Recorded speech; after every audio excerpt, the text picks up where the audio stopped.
Hi viewers, welcome to our channel. ప్రస్తుతం మనతో పాటు సీనియర్ జర్నలిస్ట్ దామ బాలా సార్ వారితో మాట్లాడు. నమస్కారం సార్. నమస్తే సార్, ఆర్కే గారు తన కొత్త పలుకులో జగన్ను తొక్కేయండి అని చెప్పేసి అంటూ రాసుకు రావడం చూసాం సార్. అసలు ఎందుకు ఆయన ఏ కాంటెస్ట్ లో ఈ విధంగా జగన్ని తొక్కేయాలన్నారు? తొక్కేయడం అంటే ఆయన ఉద్దేశంలో అసలు ఏంటి సార్? అదే ఇప్పుడు పెద్ద చర్చ నడుస్తుంది ఆంధ్రప్రదేశ్లో. ఎందుకంటే ఇది నిజానికి ఆర్కే ఒక్కడి కోరిక కాదు, తెలుగుదేశంలో ఉన్న అందరి కోరిక. తెలుగుదేశం సానుభూతి పరులు కావచ్చు, అభిమానులు కావచ్చు, అందరి కోరిక. అంటే జగన్కి 8 సీట్లు రావడంతో జగన్ పని అయిపోయింది అని చాలామంది అనుకున్నారు. నేను అప్పుడే చెప్పాను, జగన్ పని ఏమి కాదు, చూస్తూ ఉండండి అని నేను చెప్పాను. ఇది ఆర్కే రాశాడు అనమాట ఇలాగ.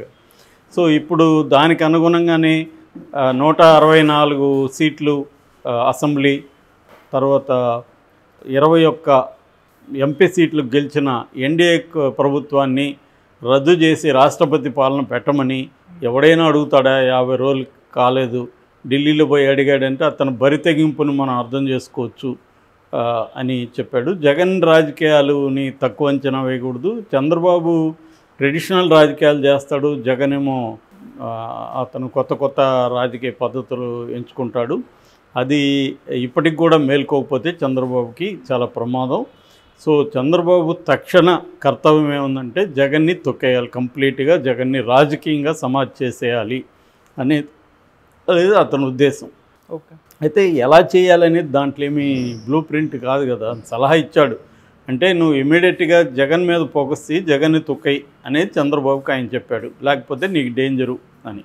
ఒక రకంగా ఏంటంటే ఆర్కే పేరుకి ఆయన స్వతంత్ర పత్రికే కానీ అది తెలుగుదేశం పత్రిక అని అందరికీ తెలుసు. రెండోది అతను ఒక సలహాదారులాగే ఎప్పుడు కూడా పనిచేస్తుంటాడు. చంద్రబాబుకి ముఖ్య సలహాదారు అనుకోవచ్చు ఆర్కే.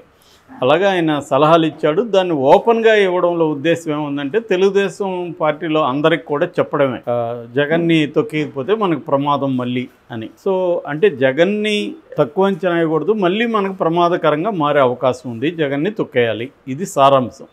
ఇదేం కొత్త విషయం కాదు, ప్రతి పార్టీ ఇదే పని చేస్తుంది. ప్రతి పార్టీ కూడా ప్రతిపక్షాన్ని కంప్లీట్గా తొక్కేసే కార్యక్రమమే చేస్తుంది. గతంలో కాంగ్రెస్ పార్టీ చేసింది అధికారంలో ఉన్నప్పుడు.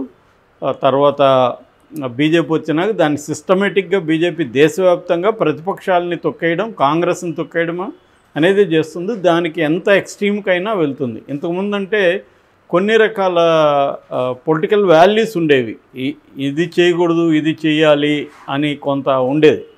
ఇవాళ అవేమీ లేవు. ఇవాళ నువ్వు ఒక గోల్ పెట్టుకుంటే ఆ గోల్ రీచ్ అవ్వడం ఇంపార్టెంట్ తప్ప గోల్ రీచ్ అవ్వడానికి ఎన్నుకునే మార్గం అంటే మీన్స్ అండ్ ఎండ్ అంటారు. ఎండ్ అంటే లక్ష్యం, మీన్స్ అంటే మార్గం. గాంధీజీ సూత్రాలు ఏంటంటే లక్ష్యము బాగుండాలి, దాన్ని చేరుకునే మార్గం కూడా బాగుండాలి అనేది గాంధీయన్ ఫిలాసఫీ. కమ్యూనిస్టుల ఫిలాసఫీ ఏంటంటే లక్ష్యం బాగుంటే చాలు, మార్గం ఏదైనా బాగున్నా లేకపోయినా పర్లేదు, ఎటైనా చేరుకోవడం ఇంపార్టెంట్ అనేది ఎక్కువ కమ్యూనిస్టులు బిలీవ్ చేస్తారు. ఇప్పుడు ఇవాళ అధికారులు, ఇవాళ ఉన్న పొలిటికల్ పార్టీలు మార్గం మంచిగా ఉండాల్సిన అవసరం లేదు, లక్ష్యం కూడా మంచిగా ఉండాల్సిన అవసరం ఏమీ లేదు. మంచి అంటే మనకు చేసేదే మంచి, ప్రజలకో ఇంక సమాజానికో మంచి చేస్తుందా లేదా అనేది మనకు అనవసరం. సో మనకి చేసే మంచి మన లక్ష్యం, దాన్ని చేరుకోవడానికి ఏ మార్గమైనా పర్లేదు అనేది ఇవాళ అన్ని రాజకీయ పార్టీలు చేస్తున్నాయి. తెలుగుదేశం చేయలేదని ఇప్పుడు వీళ్ళ బాధ. ఆర్కే లాంటి వాళ్ళ బాధ ఏంటంటే చంద్రబాబు ఆల్రెడీ 50 రోజులు అయిపోతుంది, ఇంకా జగన్ని తొక్కేయట్లేదు, జగన్ ఏమో పైకి లేస్తున్నాడు, సో ఇట్లాగానే వదిలేస్తే జగన్ పైకి లేసేస్తాడు అనేది వాళ్ళకున్న బాధ. ఆ బాధను అర్థం చేసుకోవచ్చు వాళ్ళ పాయింట్ ఆఫ్ వ్యూ నుంచి చూసినప్పుడు.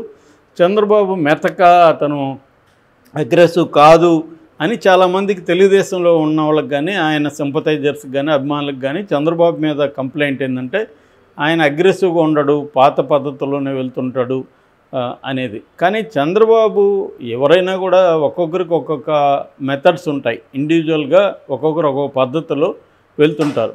చంద్రబాబు తన పద్ధతిలో సక్సెస్ అవుతూ వచ్చాడు. చంద్రబాబు సక్సెస్ రేటు ఎవరికి ఉంటుంది యాక్చువల్గా? సో ఆయన సక్సెస్ అయ్యాడు. కాకపోతే వీళ్ళ బాధ ఏంటంటే జగన్ మీద ఉన్న కోపం కావచ్చు, కసి కావచ్చు, దాంతో జగన్ని కంప్లీట్ తొక్కేయాలని ఒక కసి ఉంటుంది. కానీ అధికారంలో ఉన్న వాళ్ళ ఆలోచనలు వేరేగా ఉంటాయి, చంద్రబాబు తన పద్ధతులు వేరేగా ఉంటాయి, తన స్ట్రాటజీలు వేరే ఉంటాయి. ఆయన ఏంటంటే తొందరపడకుండా మెల్లగా స్ట్రాటజీలు వేసుకుంటూ వెళ్తాడు.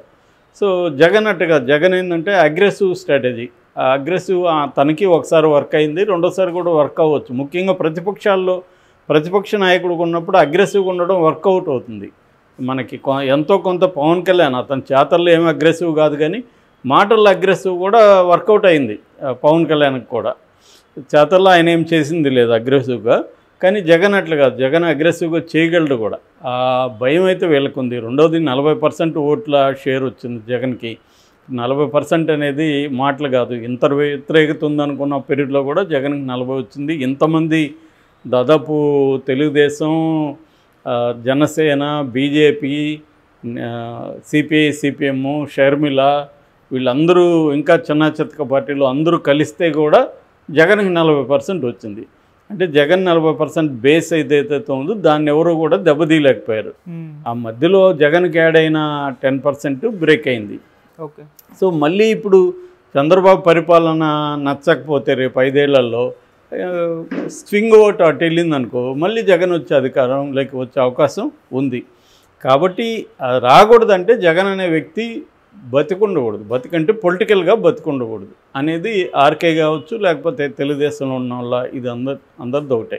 అయితే దీన్ని ఎలా చేయాలి అనేది రెండో ప్రశ్న. జగన్ని ఎలా తొక్కేయాలి అనేది రాజకీయంగా మామూలుగా అయితే ఎలా తొక్కేయాలి జగన్ని?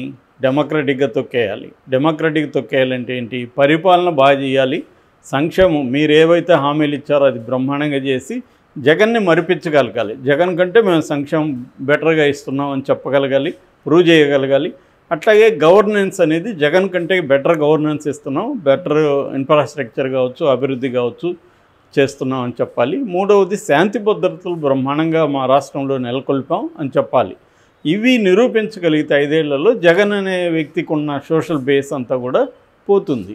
అది చేయలేని పరిస్థితి ఉంది చంద్రబాబుకి. హామీలు నెరవేర్చలేడు, ఎందుకంటే 130 కోట్ల పైన సంవత్సరానికి ఖర్చు పెట్టాలి. అది హామీలు ఆల్రెడీ 1 ఇయర్లో ఇప్పటికీ 50 రోజులకి ఏది కూడా సూపర్ 6 ఇప్పటివరకు స్టార్ట్ కాలేదు. అవుతుందా లేదా కూడా తెలియట్లేదు. కొన్ని అయితే పోస్ట్పోన్ చేసేసారు నెక్స్ట్ ఇయర్, కానీ లోకేష్ దీంట్లోనే మండలంలోనే చెప్పాడు. మళ్ళీ ఏమో నేను అలా చెప్పలేదు, వక్రీకరించారు అంటున్నాడు. ఏదేమైనా వాళ్ళైతే ఇప్పటివరకు క్లియర్గా లేదు. ఆర్టీసీ దీనికి కూడా 3,000 కోట్లు అవుతాయి సంవత్సరానికి, మొత్తం 15,000 కోట్లు అవుతాయి అనేది ఒక నివేదిక వచ్చిందని చెప్తున్నారు. అట్లాగే వాలంటీర్ విషయం కూడా తేల్చలేదు. సో ఇలాగ అనేక ఇష్యూస్ ఉన్నాయి. అట్లాగే అభివృద్ధికి సంబంధించి కూడా కేంద్రం చంద్రబాబుకి విపరీతమైన గౌరవం ఇస్తుంది, అన్నీ చేస్తుంది, కానీ డబ్బులు ఇవ్వట్లేదు, ఫండ్స్ లేవు. చాలా వరాలు ప్రకటించింది, కానీ ఆ వరాలకు కేటాయింపులు అయితే ఇప్పటివరకు ఇవ్వలేదు. మరి కేటాయింపులు ఇస్తే ఒక రకంగా ఉంటుంది, ఇవ్వకపోతే చంద్రబాబుకి ఇబ్బంది. సాక్షాత్తు చంద్రబాబే ఢిల్లీలో మాకేం పెద్దగా ఇవ్వలేదు, ఓన్లీ లోన్ ఇచ్చారు అని చెప్పుకోవాల్సి వచ్చింది. ఎందుకంటే ఇతర రాష్ట్రాలంతా ఏమో నితీష్కి చంద్రబాబుకి ఇచ్చేస్తున్నాడు మోడీ అని గోల పెడుతున్నాయి. నిజానికి నితీష్కి 59,000 కోట్ల వర్త్ ప్రాజెక్ట్స్ అనౌన్స్ అయినాయి, కానీ చంద్రబాబుకి ఇంకా ఏం లేదు. 15,000 కోట్లు అప్పు ఇప్పిస్తామని క్లియర్గా నిర్మల తెలుగులో కూడా చెప్పింది, అర్థం కాదేమో వీళ్ళకని. సో ఆ స్థాయిలో ఉన్నప్పుడు అభివృద్ధికి సంబంధించి కూడా 5 ఏళ్ళకి ఇబ్బంది. కాకపోతే చంద్రబాబు ప్లాన్ నా దృష్టిలో ఏంటంటే సంక్షేమం కానీ అభివృద్ధి కానీ ఆయన చివరి 2 ఏళ్లలో గట్టిగా చేస్తాడు. చివరి 2 ఏళ్లలో అభివృద్ధి కార్యక్రమాలకు ఫండ్స్ తీసుకురావడం, ఆ టాక్టిక్స్ చేస్తే చివరి 2 ఏళ్ళు లేదా చివరి 1 ఇయర్ చేయగలిగితే జనం ఫ్రెష్గా ఉంటుంది, జనం దీంట్లో అనేది ఒక స్ట్రాటజీ. ఎందుకంటే ఇప్పటి నుంచి అన్నీ చేసుకుంటూ వెళ్తే ఫండ్స్ సరిపోవు. కాబట్టి చివరి 2 ఏళ్లలో చేయగలిగామనుకో, ఇప్పటి నుంచి ఏవో రకరకాలుగా మాట్లాడుతూ చేస్తూ చివరి 2 ఏళ్లలో గట్టిగా చేయగలిగితే మనం మళ్ళీ విన్ అవ్వచ్చు అనేది చంద్రబాబుకున్న స్ట్రాటజీ. సో ఈ పద్ధతిలో వెళ్ళినప్పుడు జగన్ దీన్ని ఎట్లా ఎదుర్కొంటాడన్న ఒక భయం అయితే తెలుగుదేశం వర్గాల్లో ఉంది. మళ్ళీ జగన్ వస్తాడేమో, ఎందుకంటే చంద్రబాబు నెక్స్ట్ 8 ఇయర్స్ వస్తుంది, వీక్ అవ్వచ్చు. లోకేష్కి ఇంకా జగన్ ఎదుర్కొనే అంత వ్యూహాలు కానీ అంత నాయకత్వ స్థాయి లేదు. ఇంకా పవన్ కళ్యాణ్ కూడా ఒక థ్రెట్టే లోకేష్కి రేపొద్దున. ఇది తెలుగుదేశం వర్గాల్లో ఉంటుంది. సో అందుకని జగన్ అనేవాడిని తొక్కేస్తే ఇంకా అపోజిషన్ ఉండదు మనకి అనేది తెలుగుదేశం వర్గాల్లో అభిప్రాయం.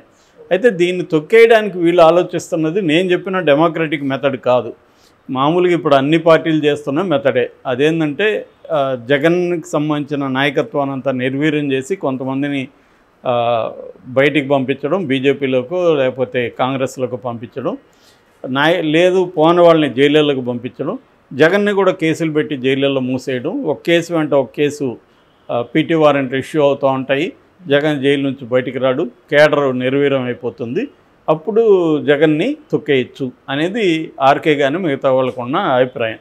లేకపోతే అటువంటి సలహా ఇవ్వడు. సో అది జరగాలి. అది కూడా ఫెయిల్యూర్ మోడల్ ఇది. ఇప్పుడు ఇక్కడ బీఆర్ఎస్ కేసీఆర్ చేశాడు అదే పని, అంతకుముందు చంద్రబాబు కూడా చేశాడు. 2014 తర్వాత చంద్రబాబు 23 మందిని తీసుకునేసాడు కదా. మళ్ళీ 2019లో మరి జగన్ వీక్ అయిపోయి చంద్రబాబు వచ్చాడా, రివర్స్ జరిగింది. అట్లాగే బీజేపీ ఉంది. బీజేపీ ప్రతి చోట తొక్కేయాలనుకున్నది. ఏమైంది? ఇప్పుడు బీజేపీకి 60 సీట్లు తగ్గాయి. సో కాంగ్రెస్ ముక్త భారత్ అని ప్రకటించింది.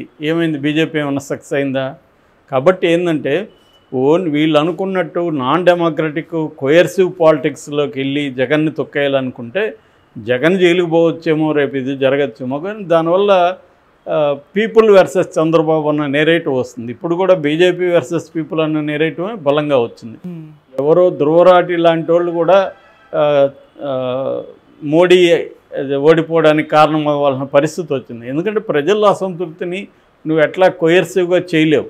చేసే కొద్దీ అది ఇంకా పెరుగుతుంది. అది ఓట్ల రూపంలో రేపు పొద్దున జరుగుతుంది. అల్టిమేట్గా వీళ్ళు ఇచ్చే సలహా చంద్రబాబు